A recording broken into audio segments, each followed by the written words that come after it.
Hello, everyone, and thank you very much for joining today's live stream news update from Moscow. Snowy Moscow, by the way, because we are in the middle of today's snowstorm, according to weather forecaster. And today, if it will work out, I will try to go to the city center here and film some of the streets, by the way, that are completely covered with the snow. For Patreon and Boosty, hopefully communities there will like their video. And as always, I have prepared quite a number of news on some major developments. And if you like the video, please click that like button, leave some commentary. If you can share link to this live streams with your friends, will be helpful to deal with shadow ban that I am in on both channels, by the way, on YouTube and Rumble. If you can switch to my Rumble channel, that will be helpful.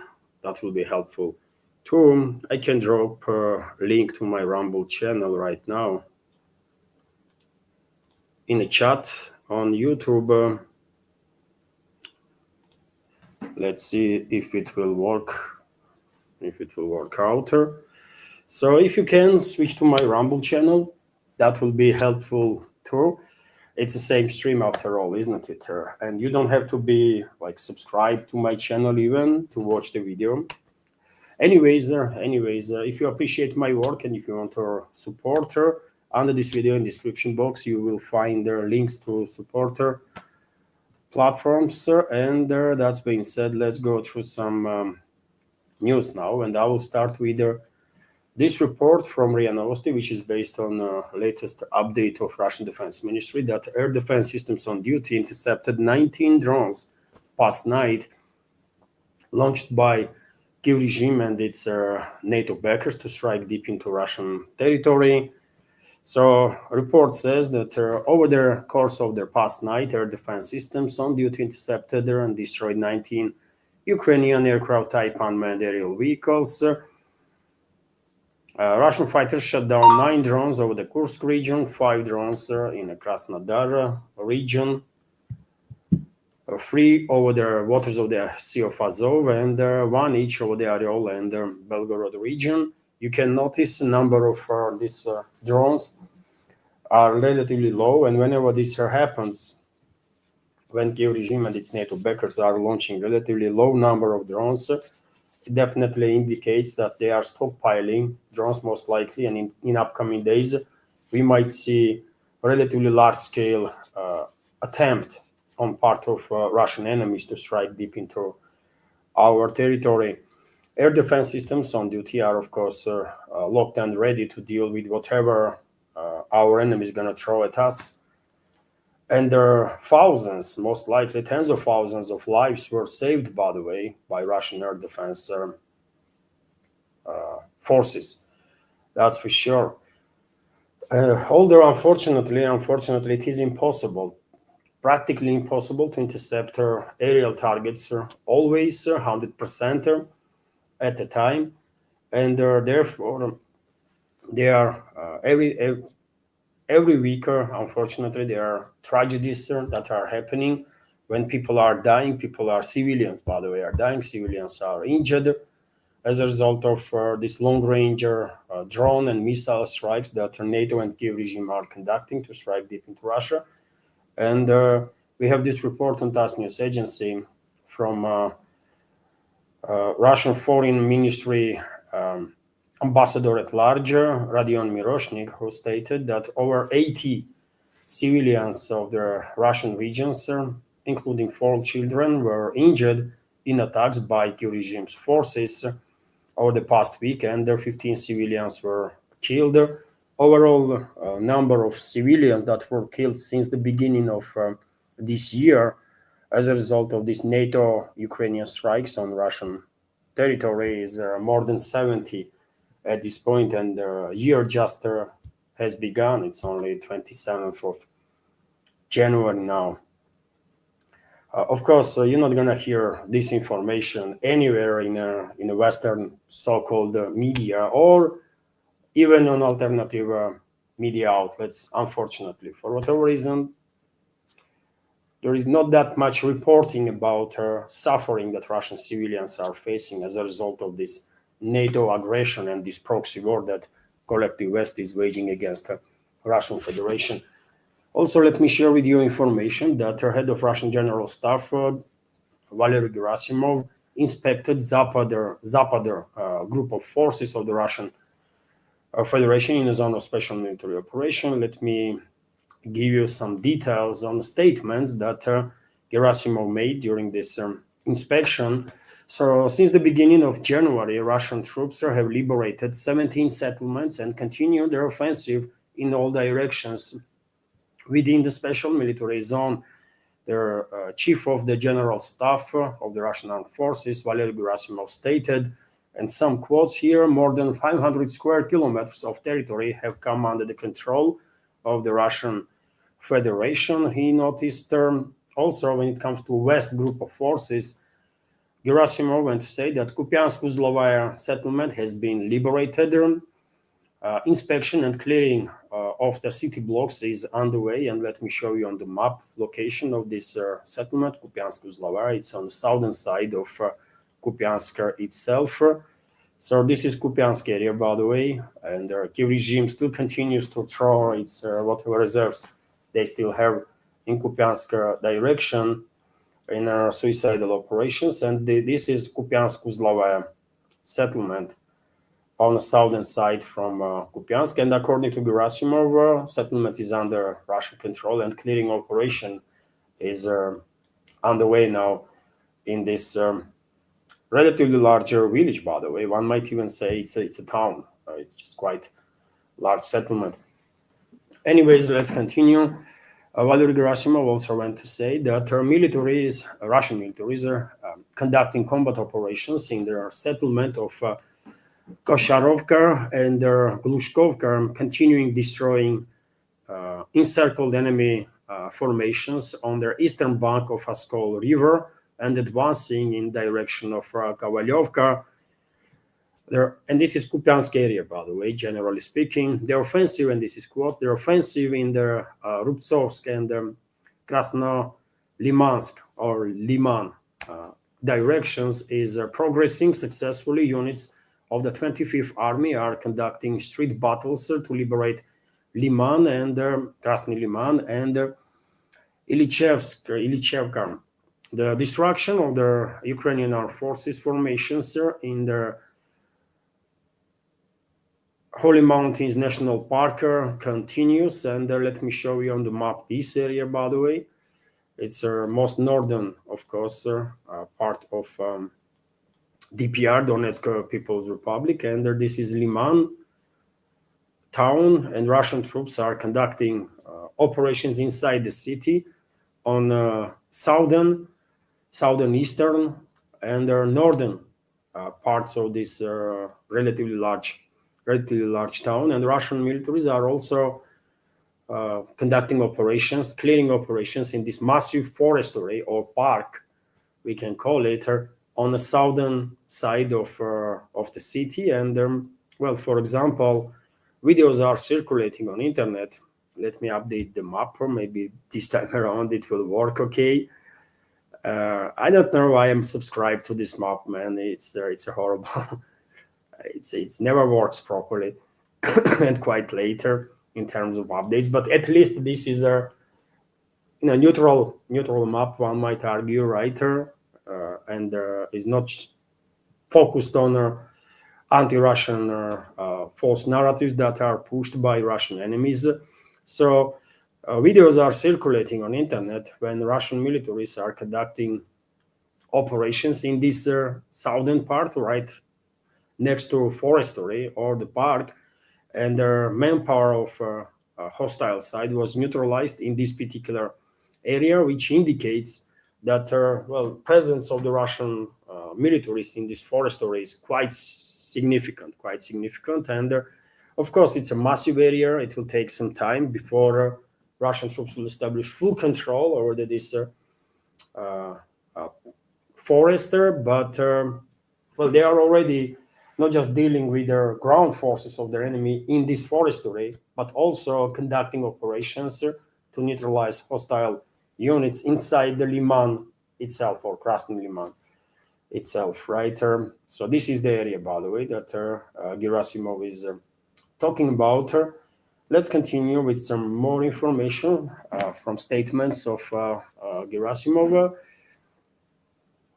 So the offensive in the Rubtsovsk and I already mentioned this, isn't it? Anyways, let's repeat her. Offensive in the Rubtsovsk and the Krasnolimansk direction is progressing successfully. Units of 25th Army are conducting street battles to liberate Krasny Liman and Ilychovka. Destruction of the Ukrainian armed forces formations in Holy Mountains National Park continues. Military units of the 20th Army, according to Gerasimov, are completing the liberation of village of Drobisheva, Yarovaya, and Sosnoye. They have captured over 90% of the residential buildings in these settlements. Units of the 6th Army are advancing in the general direction of Lazarevaya. Первая, 8 units are engaged in the street fights in Kutkovka settlement. Also, Gerasimov went to say that the group fighters have sealed off their area measuring 4 by 6 kilometers, where up to 800 Ukrainian militants remain being encircled.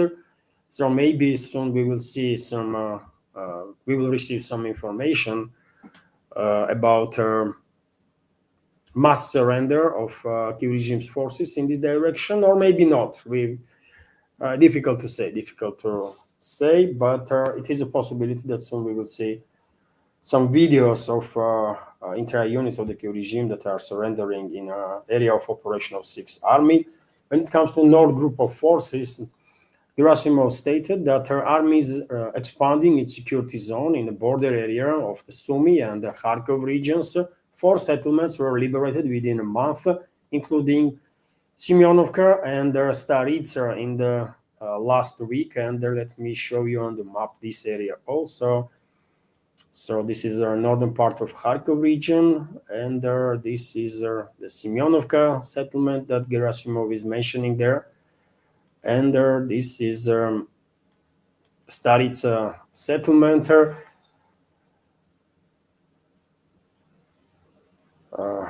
Probably many of us did become not bad, not an experts necessarily in geography of this former Soviet Republic, but well, sometimes some people might be surprised how one can be able to find their or location of this or that settlement that easy when you are doing this job, by the way, for years. That's what happens, right?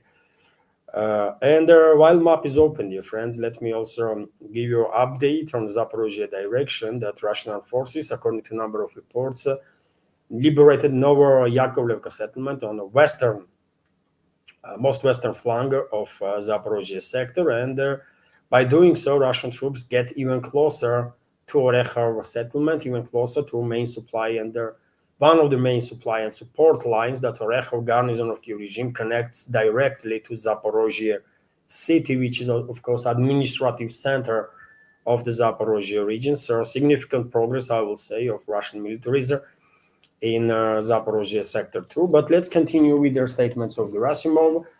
When it comes to center group of forces, Gerasimov said that the group's units are advancing in Dobropolsky direction.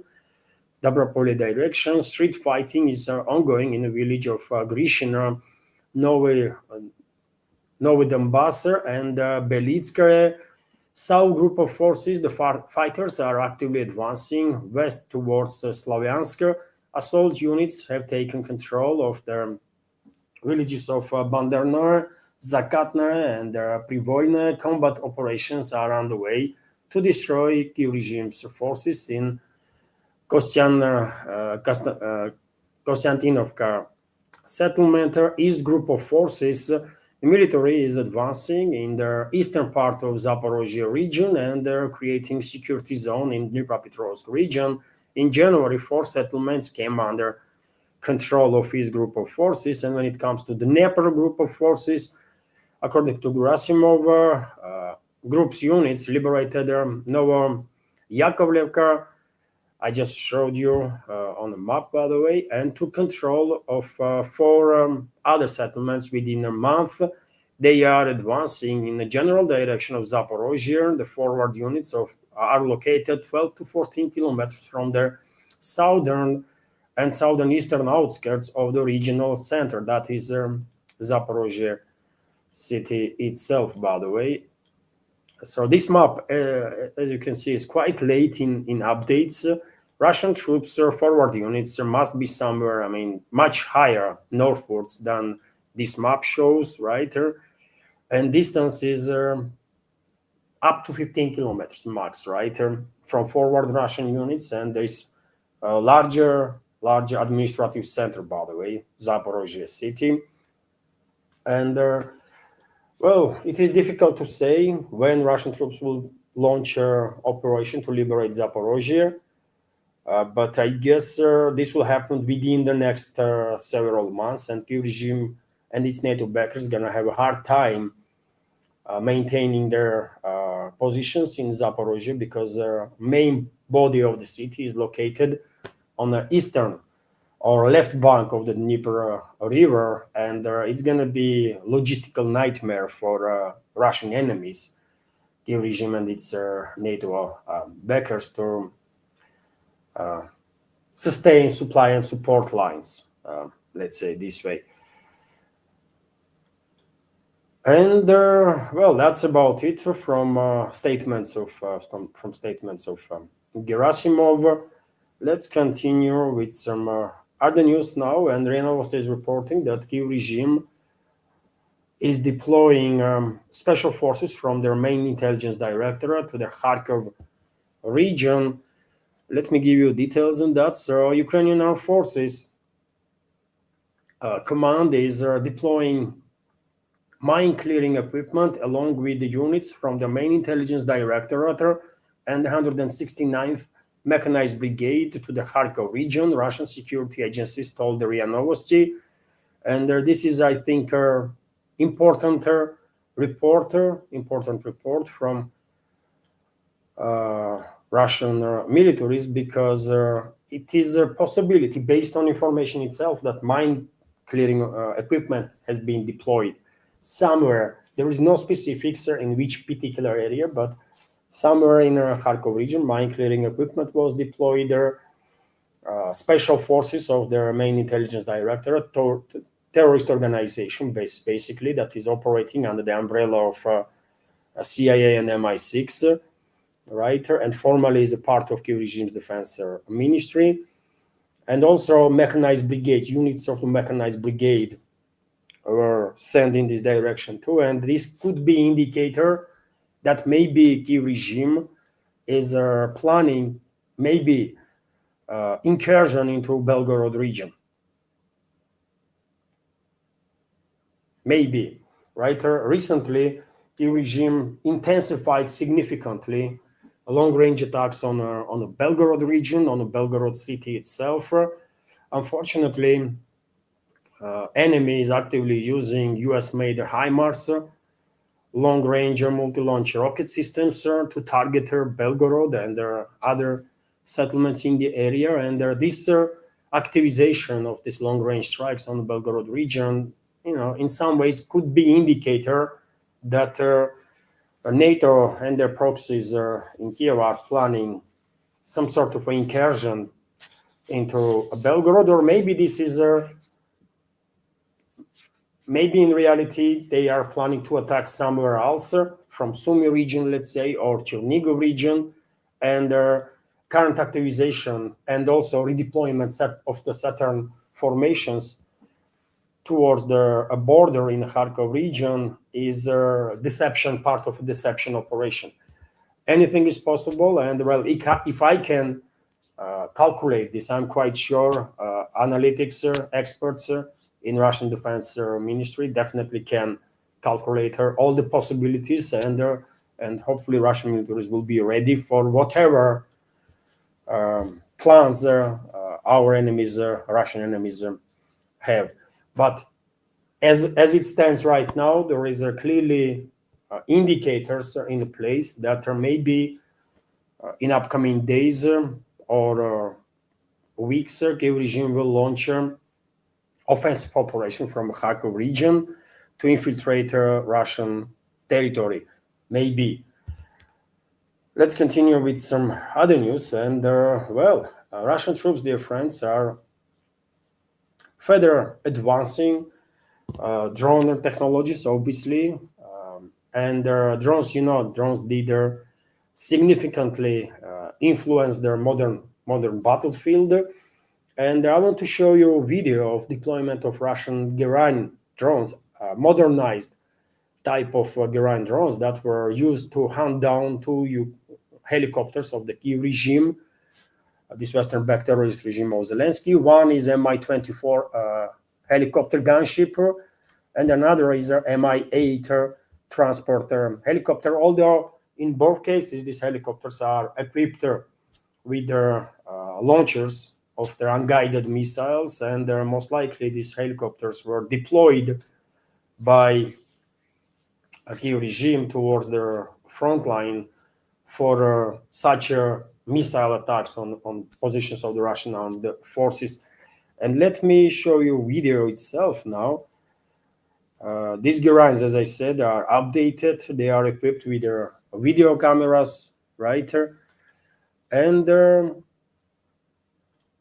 they are targeting these helicopters. Operators basically don't really have to do much. Seems like, based on video, that drones are equipped also with some sort of AI that detects target and then flies automatically towards the target. Operator basically is just a reserve option there, right? To get involved, get engaged whenever necessary.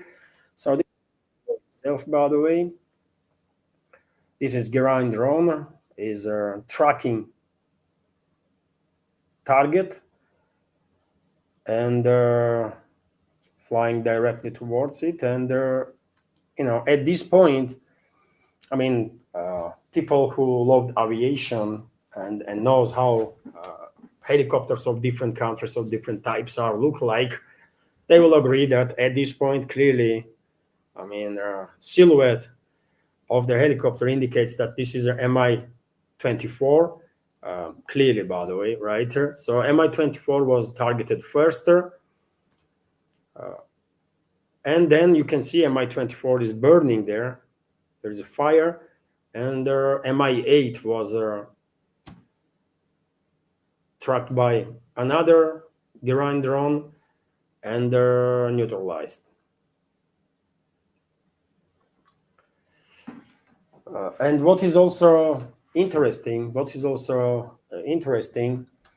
is that according to reports, this updated or this modification of the Geran drones that were deployed by Russian forces to eliminate these two helicopters of the hostile side, these Gerans are equipped with the Starlink, allegedly, by the way. These drones are equipped with the Starlink, so it is extremely difficult for Kiev regime's forces and their NATO advisors, NATO supporters, to suppress these drones with the radio electronic warfare without suppressing Starlink itself, right? And if they suppress Starlink, then, well, that's going to be a big issue for Kiev regime's forces, first and foremost, right? So maybe this is correct information, maybe not. Defense Ministry never made no statements about it, but well, could be true, by the way.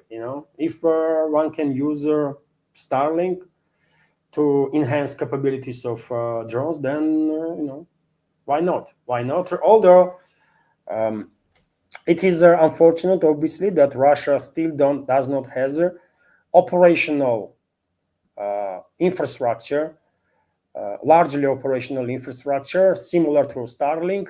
I know number of companies here in Russia are working on this technology, right? Quite actively. And well, maybe in upcoming years, there was a test. I reported about it previously that there was a tester run of this infrastructure that is being built in and continues to be built there these last several years, right? But I guess the system is not yet in a position to compete with Starlink. So maybe it is true that Russian militaries are using Starlink, and well, what a garbage YouTube is, man. This administration of YouTube should be in freaking jail, man, for the crimes that they are committing against humanity while suppressing independent channels, man. And maybe one day, all their top bosses of a Google, this Alphabet, or whatever the criminal organization that is, and the YouTube also will end up in a freaking jail, man. These fucking animals, huh? I don't know, man. On live stream, there is less and less people. Constantly, at some point, I will start live stream, and there's gonna be nobody on live stream because nobody gonna receive any notification about live stream, man. I mean, this is not okay, man. This is not okay.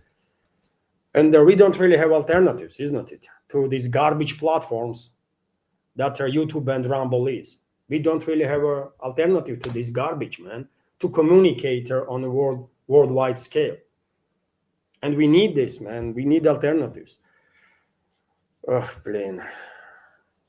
I don't know, man. If it was dependent on me, I would definitely take care of everybody who is in charge of either Rumble or the YouTube or all other platforms that's supposed to be, because it's a global platforms, they're supposed to be free and fair.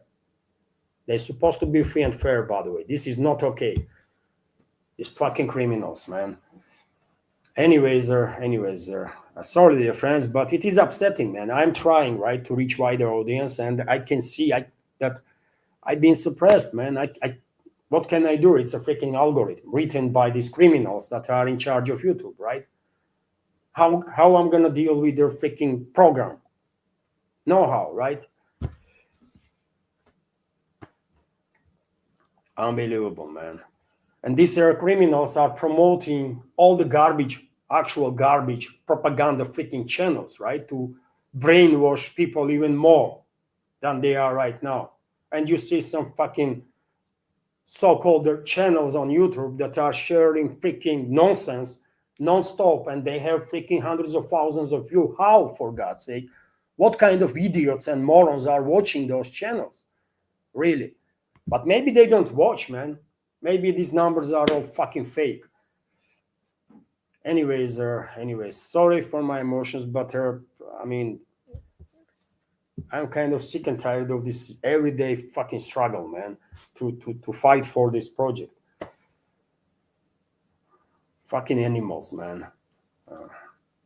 One day, I hope all the leadership of these companies will pay heaviest possible price for their crimes that they committed against the whole of humanity. That's what they do, man, while working for fucking globalists and other criminals, right? Zionists and neocons and other garbage and scum of humanity. Anyways, let's continue with some other news, sir. At least 140 people are on the live stream, which is kind of surprising. Thank you all, dear friends. I don't know how you end up. Maybe you see my message on Telegram or Twitter X, or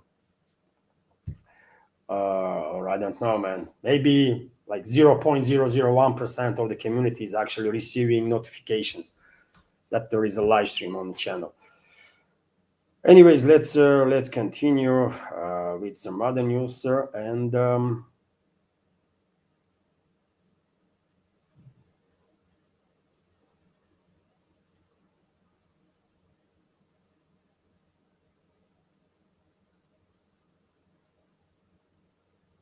let's continue with the other news, sir. And Kommersant newspaper is reporting that U.S. Allegedly promised to provide security guarantees to Kyiv regime in exchange of territorial concessions Let me give you details on that. Trump's administration has made it clear to Kiev that our American security guarantees will be contingent on Ukraine's agreement to the current peace agreement. This agreement presumably includes the transfer of Donbass to Russia. Financial Times reports citing 8 sources familiar with their negotiations.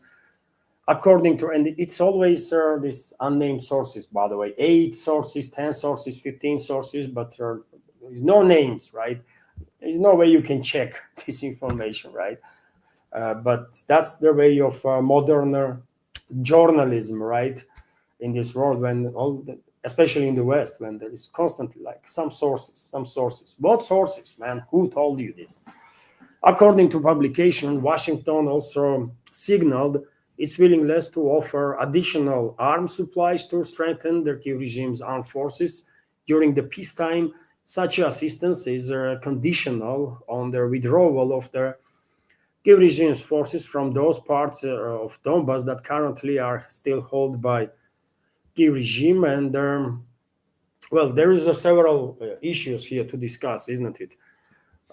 As you know, globalists and globalist controlled regimes in Europe, they are trying hard, man, and pushing hard to make sure that US will agree to deploy its troops on a Kiev controlled territory if somehow they will force Moscow to agree on a temporary solutions, including ceasefire, right?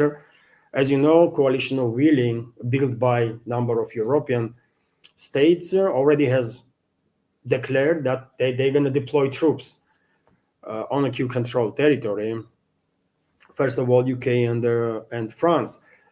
And so it seems like, if report is correct, seems like globalists and their allies in the US, neocons, deep state intelligence community, Zionists, they are managing to push Washington towards exactly that direction so that US will deploy its troops in case they manage to force Moscow to agree on temporary solutions, which Moscow says many times before that never be okay with Russia.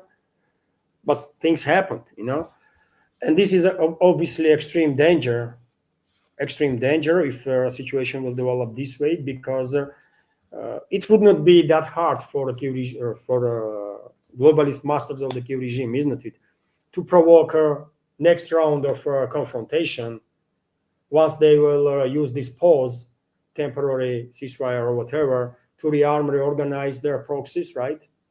And if US troops are also there on the ground, then, well, that will mean most likely direct clashes, not just between European NATO member states and the Russian forces, but also Russian forces and US forces, right? And in that case, this conflict might very rapidly spiral out of control and transform into a full-scale nuclear exchanger, which will be end of humanity as we know it, at least, right? And on other hand, this report is clearly also indicates that US is definitely not about de-escalating anything, because if reports are correct and if US is promising Kiev regime more arms, more support, right, to enhance its military capabilities, which will be threat to Russia, then you tell me what kind of de-escalation is that, right?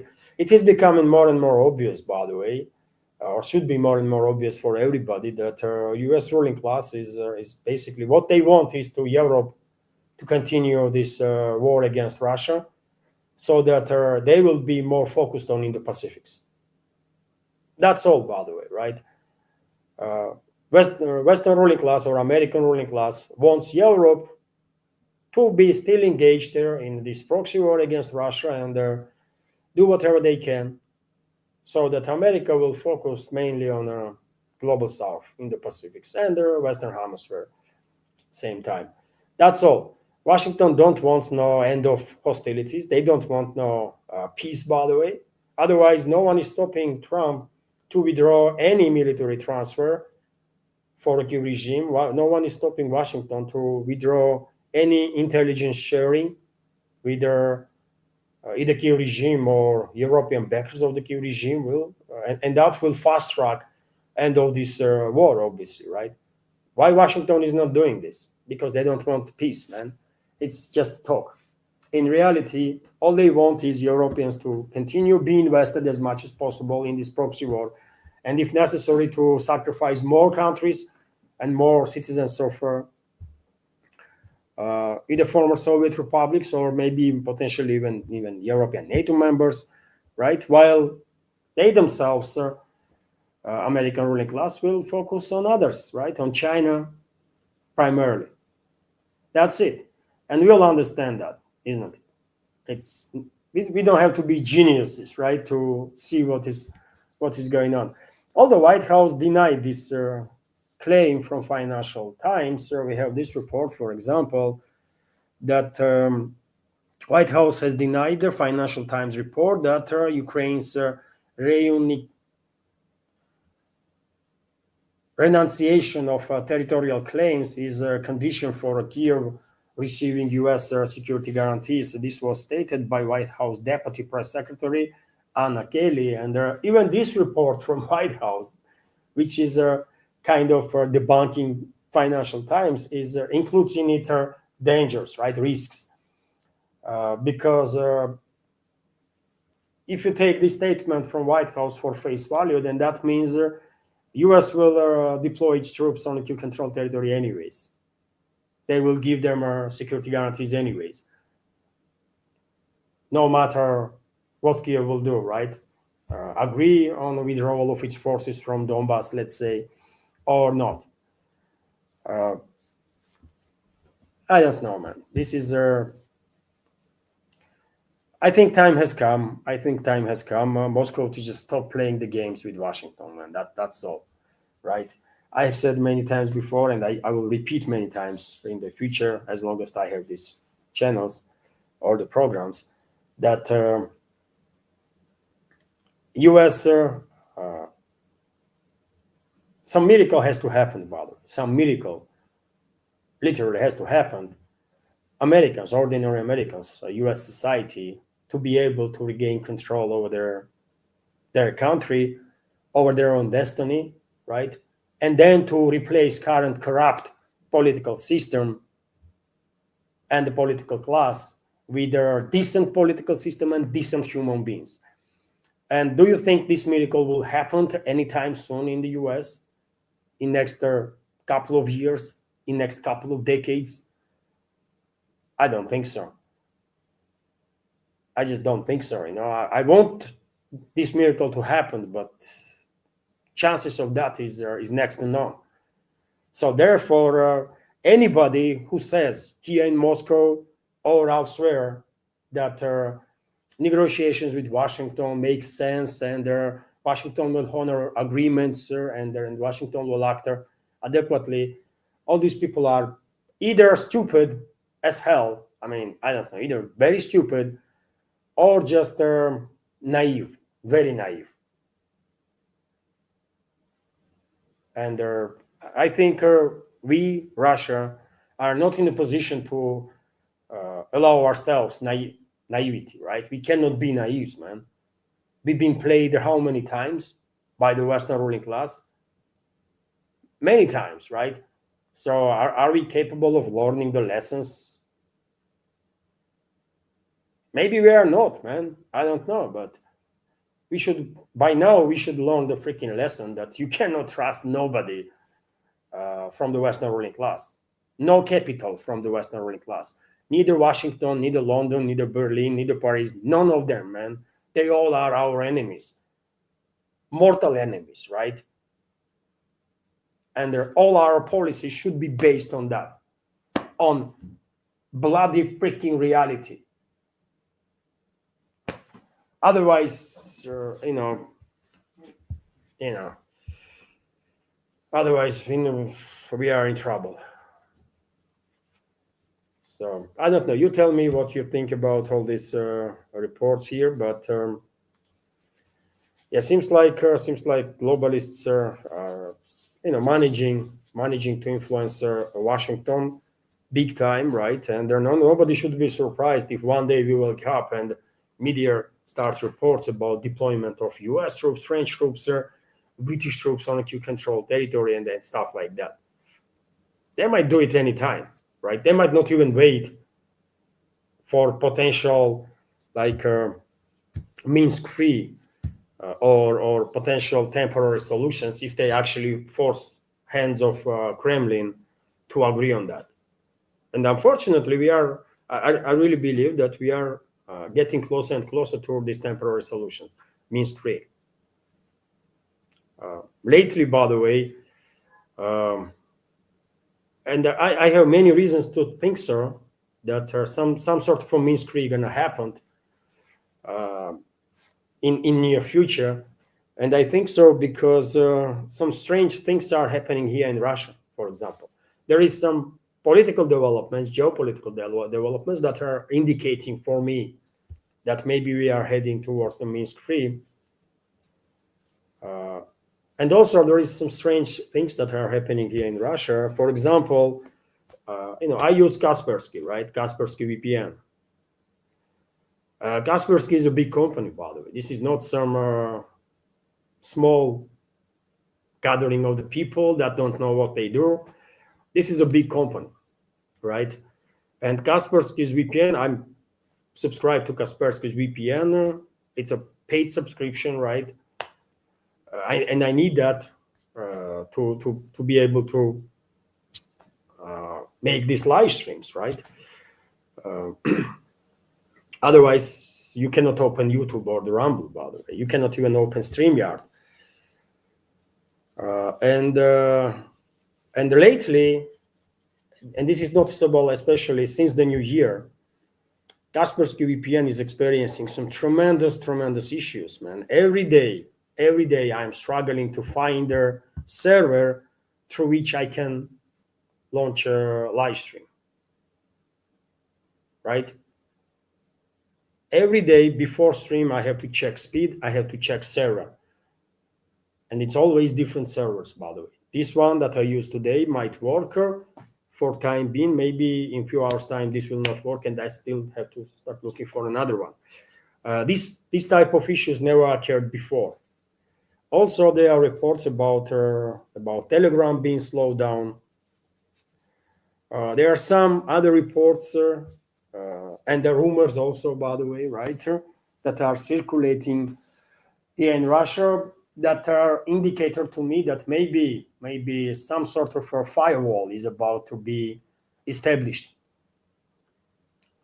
here in Russia, at least temporarily, right? And why would you do that?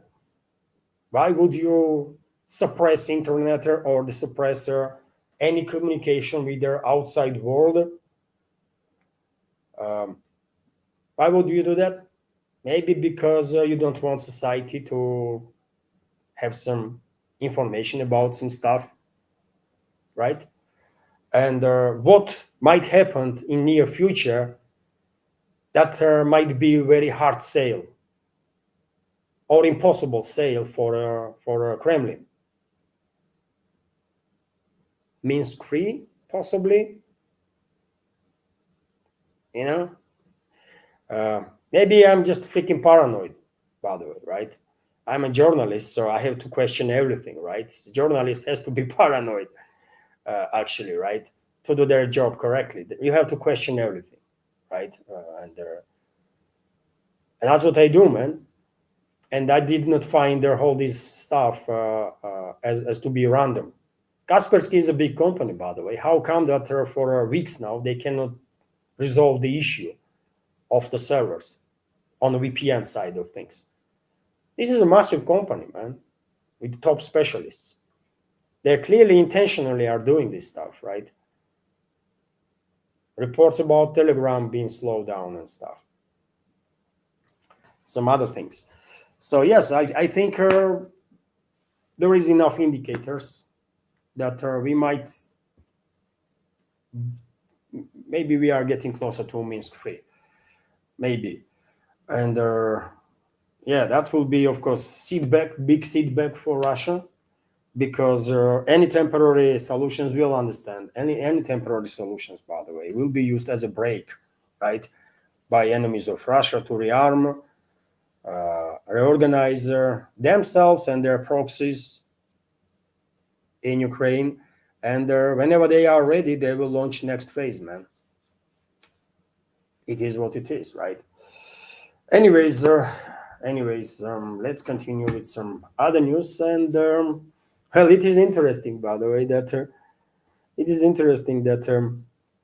European states are now fighting between each other for these 90 billion euros that they allocated just recently. EU allocated basically just recently to support or to prolong this proxy war against Russia for another 2 years, right?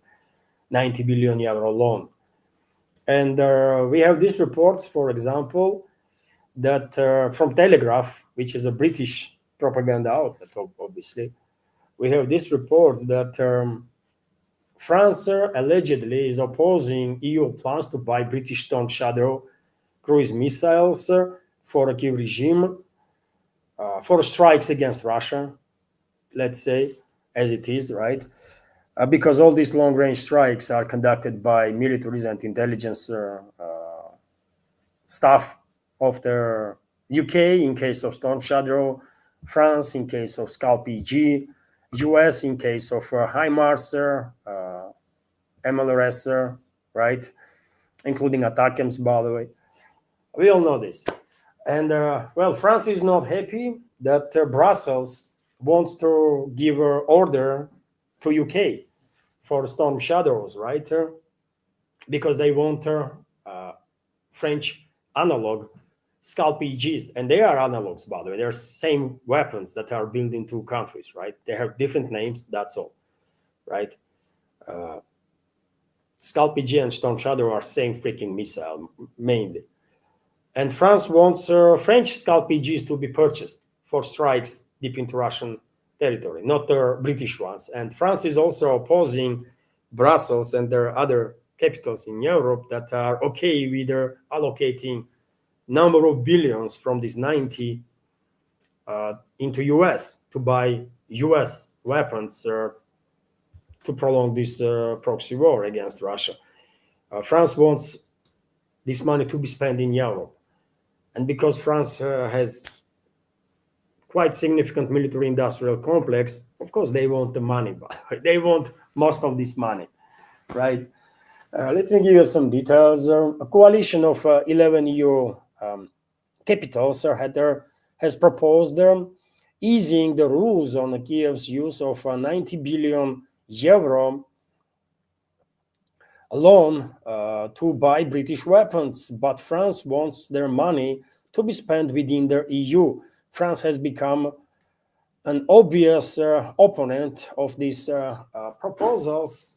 A diplomatic source told the Telegraph. The publication also notes that Paris insists that their money be spent only on weapons produced in the EU in order to support Europe's own defense industry. So if anybody was thinking that, well, France wants the escalation, that's why they are opposing this purchase of British missiles. No, man, they just want money, right? And they want French missiles to be used there for strikes on Russia. I mean, how crazy is this, man? How crazy is this? Two nuclear powers in Europe are directly engaged in long-range strikes on Russia, acts of war. They are committing acts of war against Russia practically day in, day out. And they are doing it with total impunity. Total impunity, by the way, right? Which is insane. And you tell me what kind of deterrent we have then, we Russia. Do we have any deterrent in place at all? If two nuclear countries, for example, in this particular case, France and UK,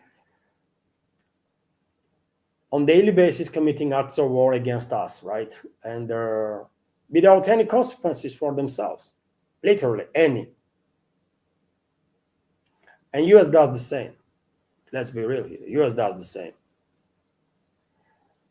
If you think, and then I'm being criticized, by the way, by some members of our community, that I'm too aggressive when I'm saying that Russia have to retaliate. No, I'm not aggressive, by the way. I'm just quite sure that with this constant restraint that Moscow is exercising, we are inviting more and more trouble on ourselves, because we are, instead of stopping the enemy, we are kind of encouraging enemy to strike, to hit us more, because they are emboldened, right? With absence of Russian retaliatory strikes, our enemies are getting more and more emboldened. So much so that now publications, by the way, openly discussing how two European nuclear powers are engaged in some sort of a row because, they want more money and they want their missiles to be used to strike Russia. How crazy is this, man? You tell me. And do you think we would be in this position if some stronger measures were taken as a response against either France or UK or anyone else, any other NATO country, on the first day when their weapons were used against Russia? Do you think things will go down this bad if Russia retaliated strongly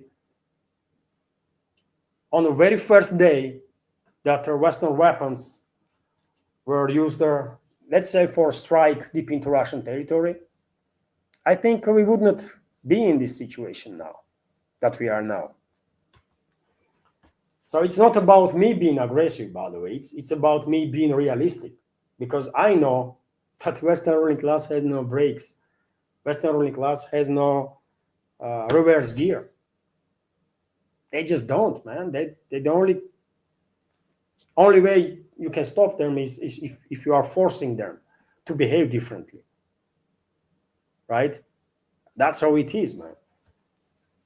So you can either acknowledge this objective reality, or then, I don't know, man, then every calculation you make is a mistake if your calculations are not based on objective reality on the ground. So yeah, that's how emboldened they are, man. They're openly discussing and arguing with each other whose missiles gonna strike Russia more, British missiles or French missiles. Insanity, freaking insanity, man, right?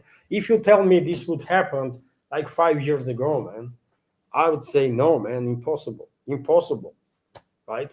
Probably none of you would think that these NATO countries will strike Russia on daily basis, right? Basically, because drone strikes are also conducted by NATO countries, right? With the NATO drones, with the NATO logistics being involved, with NATO intelligence being involved, it's all NATO, right? So they are attacking Russia on daily basis, and with freaking total impunity. Insane. But it is what it is, man. Germany, meanwhile, has refused to supply new Patriot missiles to Kiev regime. Interesting.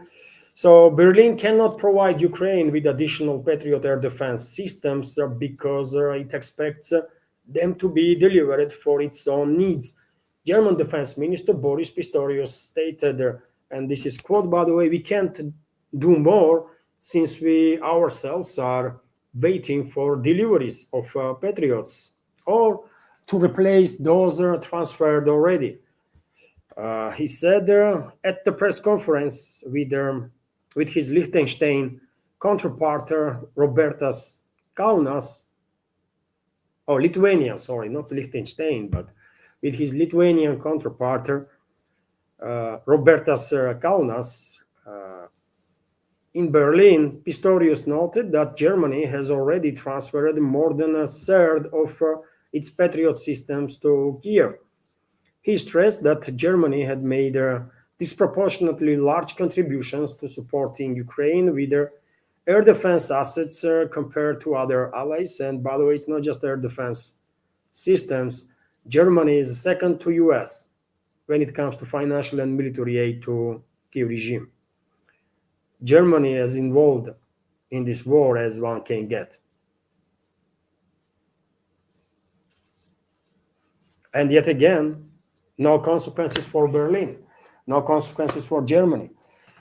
No consequences for German political class, at least for now, right? And I doubt that there are going to be any consequences ever, right? If we continue to exercise this freaking restraint, which is suicidal, right? This is suicidal approach, right? And so if we're going to die anyways, then let's fucking kill them all too, man. Let's kill all our enemies too, because we are clearly on the path of freaking suicide with these restraint policies. One have to be freaking moron not to understand this. You know, it's not no longer about just freaking naivety. If you are that naive, then what are you doing in a position of decision making, man? And if you are not naive, then you are freaking moron.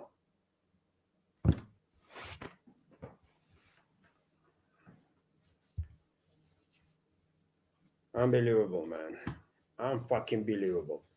RIA Novosti is reporting that Germany declared what? This is mechanical translation, by the way. Germany did not yet declare war on Russia, but statements were made in very same Germany about war with Russia. And this is obviously daily stuff now in the West, especially in Europe. They have to talk about war with Russia literally on daily basis, right? To keep public fearful, hysterical, right, and under strict control. So German Lieutenant General Gerald Funke called on Germany to prepare for a difficult war with Russia. Times reports. If in Afghanistan, I had unfortunately a large but manageable number of wounded, now I must prepare for the possibility of thousands of wounded soldiers per day. He stated the publication noted that if hostilities break out, the number of beds in Bundeswehr hospitals may not be sufficient, so the general is considering using civilian hospitals. Okay, so you tell me how long it is, by the way, before we will end up in a full-scale direct war with Europe. Full-scale, limited scale, until we will end up in direct war with Europe. How long? I think before end of this year, by the way, we're going to be in a war, open war with a number of European countries. It's clearly seems like that, right? And if Moscow will agree now in January or in February on the temporary measures, on temporary solutions, let's say on a Minsk free, then well, we will put ourselves even in more difficult, even in more deadly position than otherwise we would be for a time when European NATO member states will launch their attack on Russia. And they're going to launch their attack, by the way, from Finland, for sure. They're going to launch attack on Kaliningrad region, and their NATO generals were very clear, right, that they are ready to obliterate Kaliningrad region. But they are saying it openly, man, not even hiding nothing. That's how emboldened they are. That's how emboldened our enemies are, man. Military and political leadership of our enemies, that they're talking about obliterating Russian regions like it's just nothing, man. Like they're talking about some freaking banana republic or something. And you tell me if they will dare to speak like that again against Russia or about Russia, if we had strike them back on the very first day when Western weapons were used, let's say, for strike deep into Russia. No, man, they would not talk like that in that case, because maybe most of them would be freaking dead by now.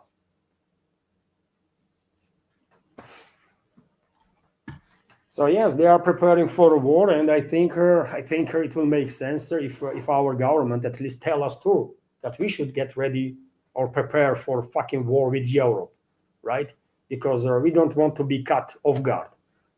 I might not be caught off guard, right? I know war is coming, but majority of society, they might think, this is just a talk, man. No, this is not a talk. They are actually preparing to launch a war against us, man. Direct open war. RT is also reporting that Trump threatens Iran with an armada bigger than around Venezuela. U.S. Department of War has deployed a big armada of warships and other military assets near Iran. U.S. President Donald Trump has stated, while insisting that diplomacy remains an opinion. Earlier this month, Trump reportedly came close to ordering strikes on Iranian targets in response to violent crackdown on anti-government protests that left thousands dead, according to a number of human rights groups.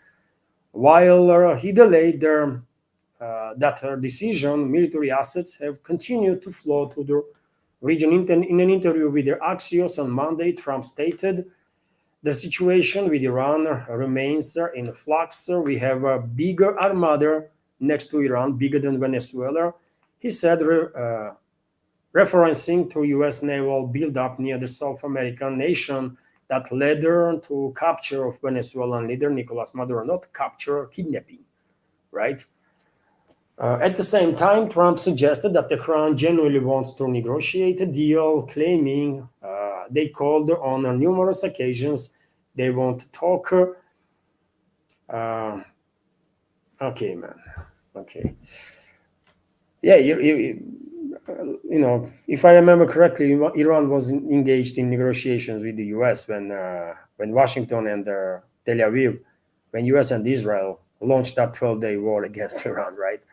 So yet again, man, one has to be freaking moron to believe that negotiations with Washington has any, I mean, can be productive, right? You might be engaged in talks with Washington to delay some processes, maybe to gain some time, maybe. But if you're actually expecting that negotiations with Washington will have some positive outcome, well, that is a level of I don't know, man. I don't know who one have to be to actually still have a trust in Washington, man, or any other capital of the West, right? I just don't want to use strong words, but yeah. So Trump is threatening Iran, and we have also this report, also based on Axios, that Trump is considering again military attack on Iran. Of course, he's considering. Of course, by the way, you think why he was put in a position of president there in U.S. Americans might think they elected Trump, but well, in reality, actual decision makers said, you know what, Trump is good enough for fooling people, right, left and right, and at the center, and so let's use him. You know, let's put this element into position of president, and then you know, let's make sure that he will sign up for everything we tell him, and that's exactly what's going on, right? This showman did successfully fool Americans, man. Good half of Americans were fooled big time, man, big time, and some of them still don't understand this, man. Many of them actually still don't understand that they've been played, right? But anyways, it's their issue, man. It's the issue of American society. It's their problem. If they want to be played, then okay, that's their choice, right?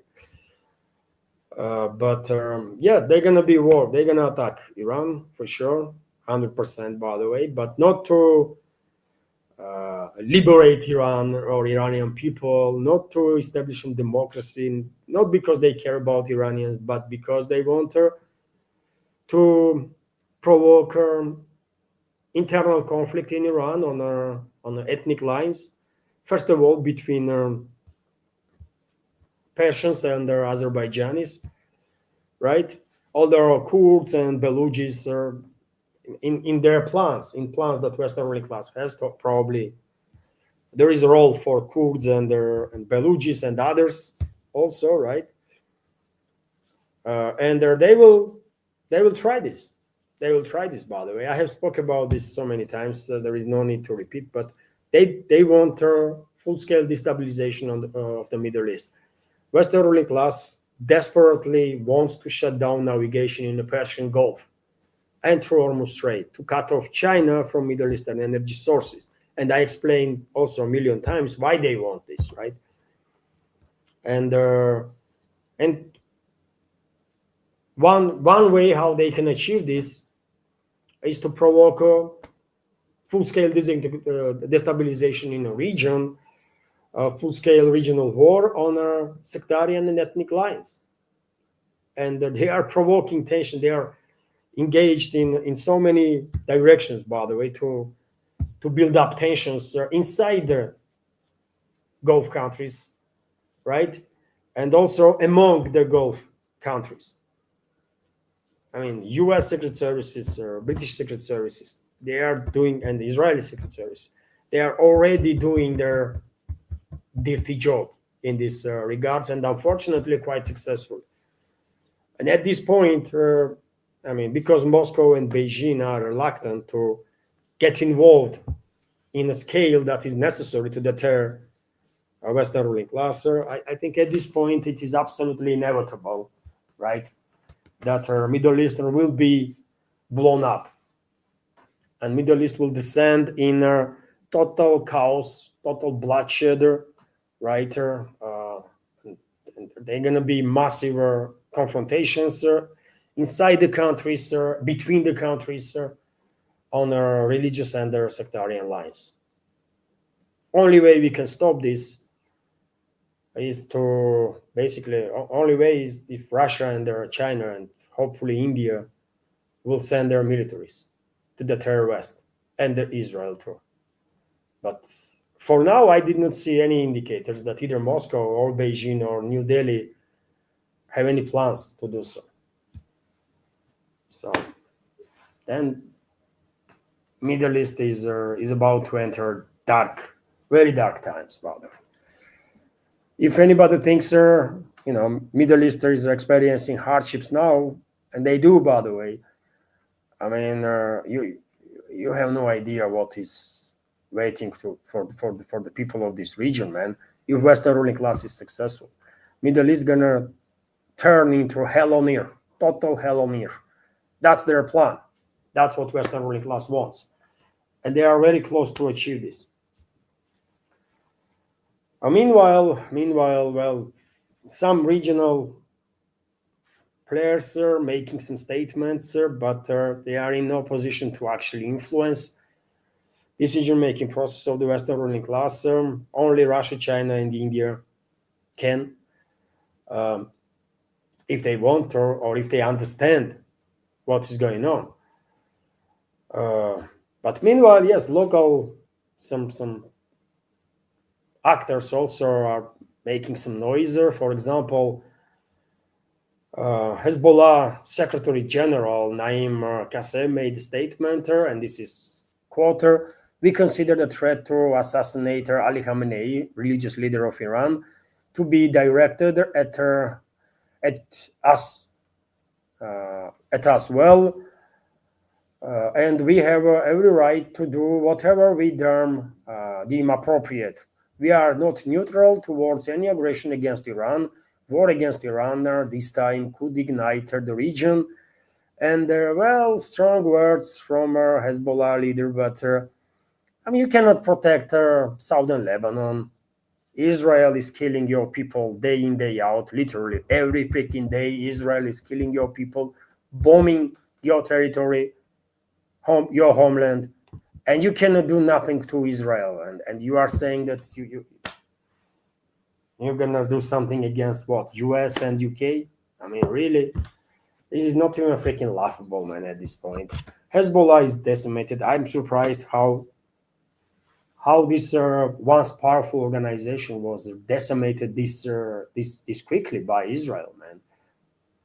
You know, even Hamas, that was considered much less capable than Hezbollah, is fighting still, right? And did not disappear.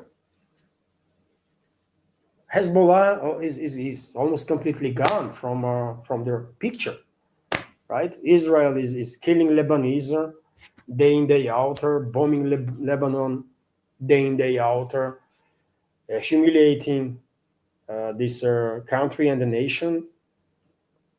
And where is the Hezbollah? Nowhere to be seen. So I mean, it's just it's sickening at this point, isn't it? When these people, all sorts of people, all over the world, by the way, I mean, nothing. I have nothing personally against this individual, but it's happening just too often now, right? That some strong statements are made all over this freaking world, and then nothing happens. It's just it's not funny. It's not serious. It's sad, man. It's sad. Don't say nothing. But if you say something, then act on this. You know.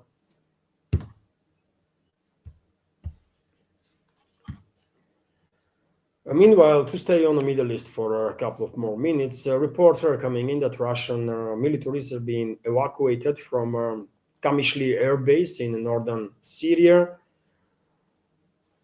which is still controlled, at least for now, by Kurdish military formations or armed formations. And well, I guess this makes sense because the Damascus regime is advancing, and there seems like their task is to establish full control over their entire northern eastern part of Syria that previously was controlled by Kurds, right? So yeah, it does make sense for Russian militaries to evacuate. Although officially in Russian media, I have not seen any statements from either defense ministry or any other state institution that there is a evacuation of the Russian military base or the personnel. But there are videos that are circulating on internet when Russian transport aircraft being present in a base, and there's some equipment was loaded on a plane to be taken off somewhere, right? So maybe these preliminary reports are correct, and soon Russia will leave this territory. And I don't know, maybe you will be surprised, maybe not, by the way, but tomorrow, leader of Syria, current leader of Syria, or Damascus regime, Ashara, will be in Moscow and will have a meeting with the Putin. So Syria's transitional president, Ahmed al-Shara, will visit Moscow on Wednesday to meet with the Russian leader Vladimir Putin. Syria TV reports about it. I have not seen no statements from Russian side about visit of Ashara. This is not going to be popular stuff here in Russia among public that pays any attention to politics, right? But yeah, and this is not the first time that high-ranking Russian officials are greeting representatives of the Damascus regime, right, including Shara. And yes, we can go and examine all the reasons why Moscow would be interested in maintaining relationships with Syria and why Moscow should not do this and all that stuff. But no one is asking our opinions. Putin has his own vision, why he has to be this polite towards Ashara, and it is extreme politeness, isn't it? When you, president of Russia, agreeing on a face-to-face meeting with your freaking enemy or with someone that was at least your enemy just a couple of months ago and was directly guilty in the death of your people, your soldiers, right? But yeah, it is what it is, man. And one might say, you have a basis. Russia has a basis in Syria, and for security of this basis, Moscow has to maintain some contacts with the new regime in Syria. I mean, why we have bases there? Then I will tell you. I will have a counter argument. Why on earth we have freaking bases in Syria? For what purposes exactly? For what? Why we are spending God knows how much money on maintenance of those bases in Syria, and why our citizens, our military is risking their lives being there. Why?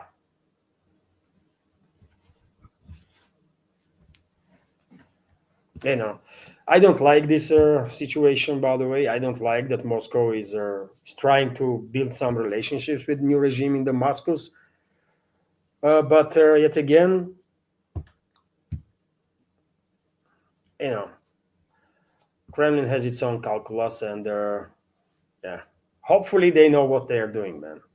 That's all I can say. Hopefully Putin and his inner circle knows what they are doing, man. Because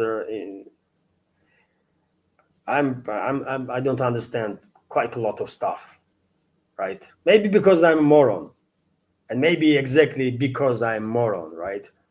And they're a total idiot. But they could be something else too there, and maybe it's not just me that struggle to understand certain policies that Kremlin is implementing, right? There might be many other people here in Russia that also kind of wants to understand but struggling with their with reading the big picture, right? Anyways, Shara gonna be in Moscow tomorrow, like it or not, but that's the report, sir. Also, there is unrest in Minneapolis, isn't it? By the way, in US, sir, I shared my opinion on this whole migration topic so many times, sir. I don't think there is any need to reiterate myself. It's a uniparty policy, people being played right, left and right, by left and right, and this game will continue. This game will continue. Unfortunately, there are going to be casualties. This game that American ruling class is playing demands casualties, right? So there will be casualties, not just there, and already are, not just in Minneapolis but elsewhere too. And sometimes game will demand some sacrifices to be made on part of ruling class too, right? Among pawns of the ruling class. And one of the such pawns were Greg Bovino, isn't it? Border Patrol chief, who was making quite a statements, really, quite insane statements, threatening American citizens, by the way, left and right. And he was justifying all these killings of innocent American citizens by ICE officers. And he was removed. I guess for this moment, Minneapolis served the purpose. This unrest in Minneapolis served its purpose, and the American ruling class plans to downgrade their situation to lower their heat, right?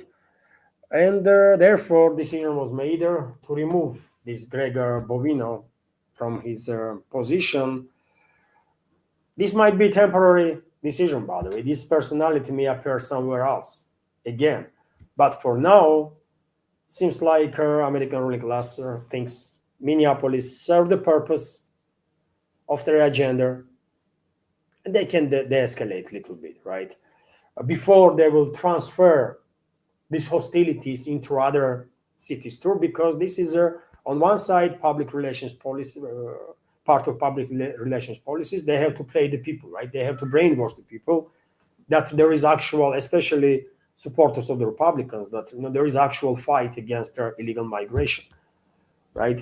While in reality, this is all BS, by the way.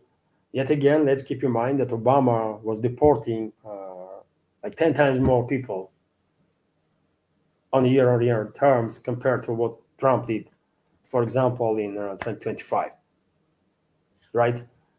And there was no need of this kind of media shows, right? Media ops. They were deporting like 10% of overall number that they were bringing in. And they will continue to bring in more and more people, American ruling class, because yet again, they want to increase population of US artificially. like up to 500 plus million people, and they will not stop. They're not gonna stop, man. Right? They're not gonna stop, and they know how to manipulate with people. I mean, quite a number of supporters of the Republicans probably are happy with their disillusion that there is actual fight against illegal migrants, when in reality there is no fight against illegal migration, none, right? uh, you have how many? 40 million illegal migrants. Some say 50 million, some say 60, some say 30. Whatever the number is, in 2025, Trump deported 250 to 300,000, allegedly, 250 to 300,000 illegal migrants. How effective is that fight against illegal migration? But noise, how much noise was there and still is, right? So it's so easy, man, to manipulate with when you have the right tools in your disposal. It's so freaking easy to manipulate with people, man, and people's psyche. A majority of still Republican supporters probably are absolutely sure that there is a rightful fight against illegal migration. But in reality, they just been played, by the way. So, anyway, so yeah, Greg Borino was, removed for time being. Okay.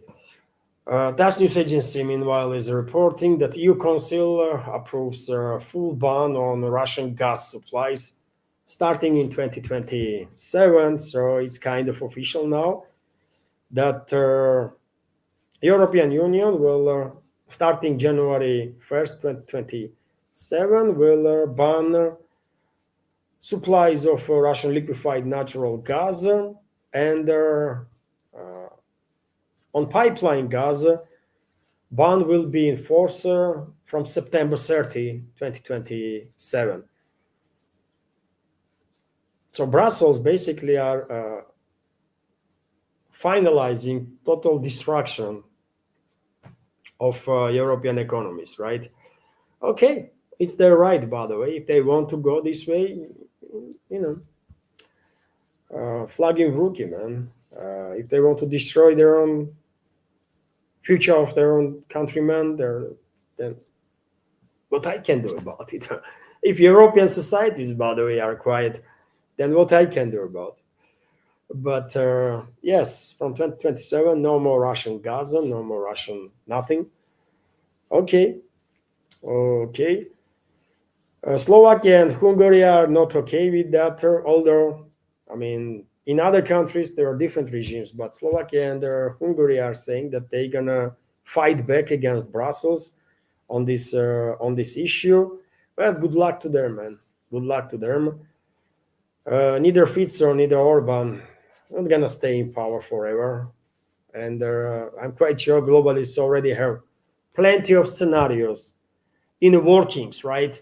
Plenty of plans that they are already implementing step by step on the ground to remove Orban and Fico as soon as possible. And those countries should be careful, man. Hungary and Slovakia should be careful. Maybe they think they are immune for internal conflicts, even civil unrest or civil war and stuff like that. But no one is immune, man. No society is immune, right? And yeah, Hungary and Slovakia should be very careful, man. RT is reporting that Trump slumps Asian trade partner with 25% tariffs. President Donald Trump announced a sudden increase in the tariffs on key South Korean imports, including automobiles, lumber, and pharmaceuticals, rising duties from 15% to 25%. Trump stated that while the US had swiftly reduced its tariffs as a part of deal, Seoul, capital of South Korea, had not lived up to its commitments.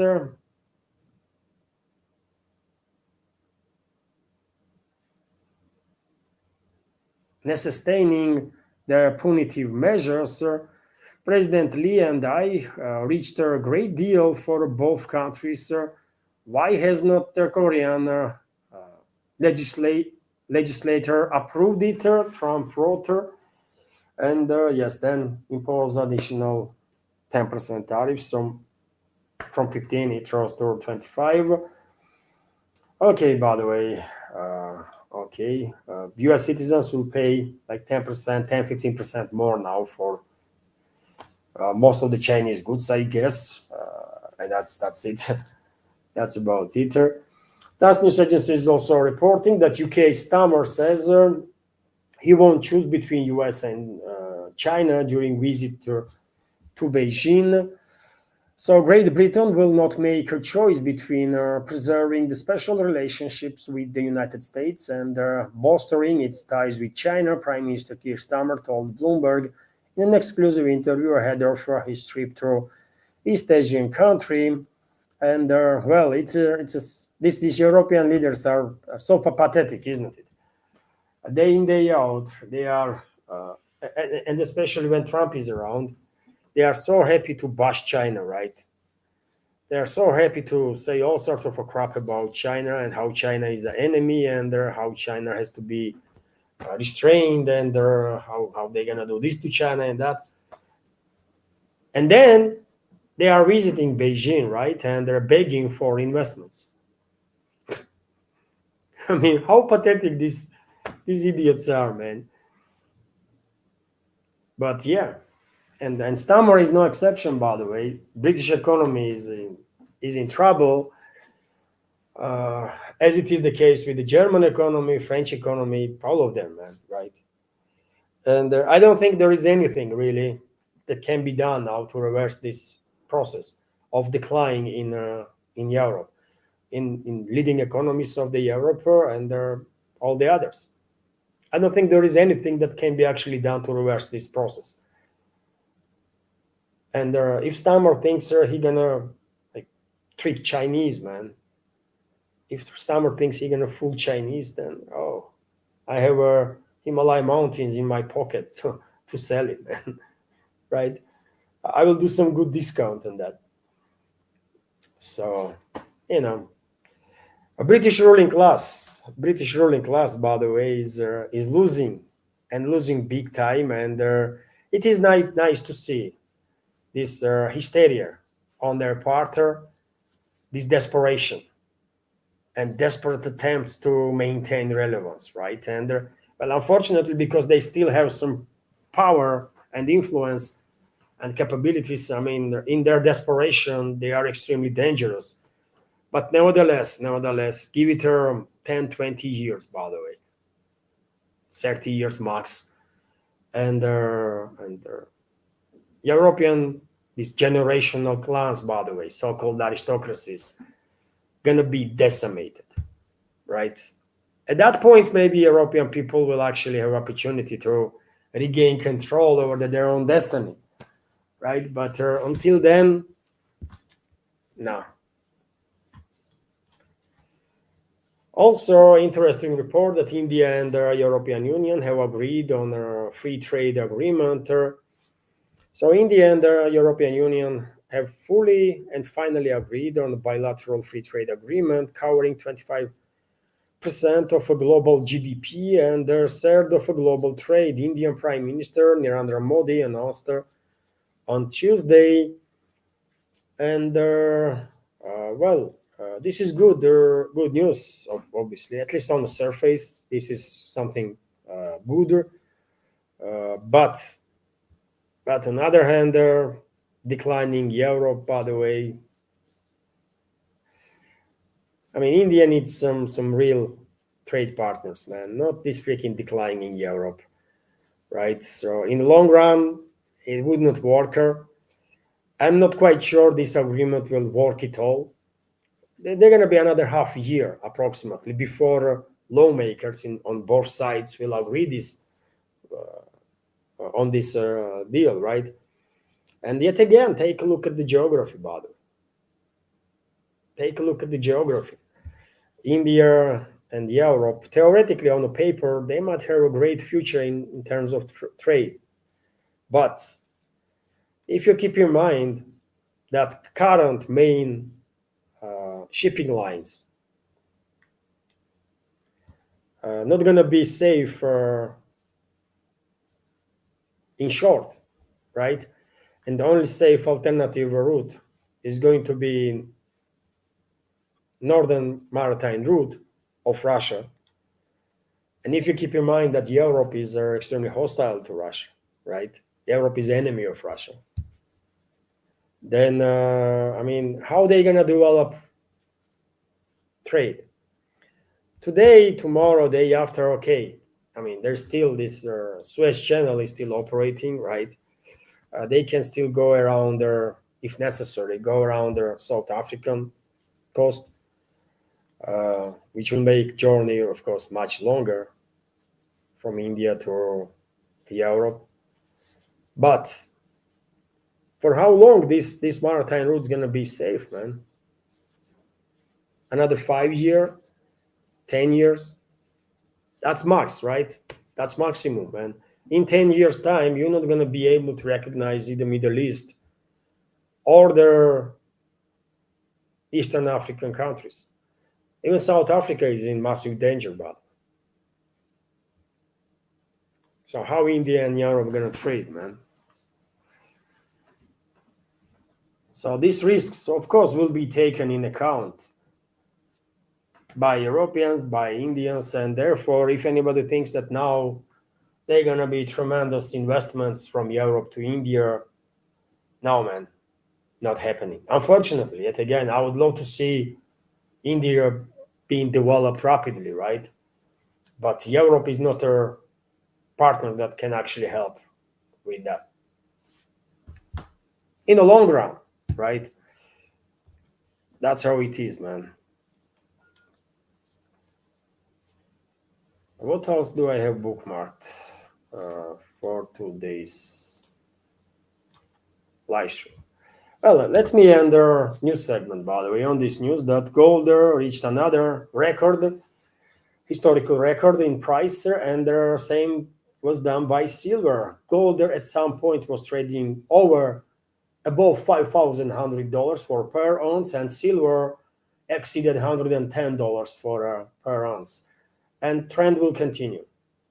Trend will continue, and I think maybe even before end of 2027, we will see gold prices being on 7,000 and higher, maybe, and silver around $200, 250 potentially for ounce. Well, possible. So yeah. And this is, I mean, I'm tracking this situation around commodities, gold and silver, because every time we see a report about new records on prices in terms of commodities, we know that, well, things not going well for the dollar and for world economy and for U.S. economy, first of all. This rally on commodities is mainly due to weak European and weaker US economies, right? And the weakening dollar and the de-dollarization process. It is what it is. And that's about it. That's about it for now when it comes to this a news segment. Well, YouTuber did its thing, isn't it? And YouTube did its thing. The shadow bomb, by the way, is quite something, isn't it? Makes let me check Rumble now. If there was any super chat, by the way. On Rumble, there was no super chat. At least I cannot see right now. It's only 3 comments from Scooby. Thank you very much, Scooby, for being active on Rumble, for your comments there. Let me also check Boosty, by the way. So no, nothing on Boosty and nothing through PayPal. So therefore, let me end this live stream on that, dear friends.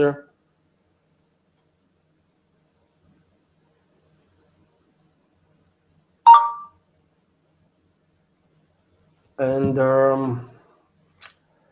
and so yes, dear friends, that's about it, right? That's about it for now. If you find the new segment interesting, great. Please click that like button. Maybe it will help to deal this freaking algorithm, by the way, on both platforms, YouTube and Rumble. If you did not like my program, then dislike the video, right? Anyways, this is it for now. Have a wonderful day. And for members of our Patreon and Boosty community, if they are watching now, I will say that later on today I will have a second news update, and there maybe I will record the central part in central part of Moscow too. As I said, there is a 2-day snowstorm declared there in Moscow. So yeah, I will film it. Probably. I mean, yet again, let's see. Have a wonderful day, dear friends, and take care. Bye.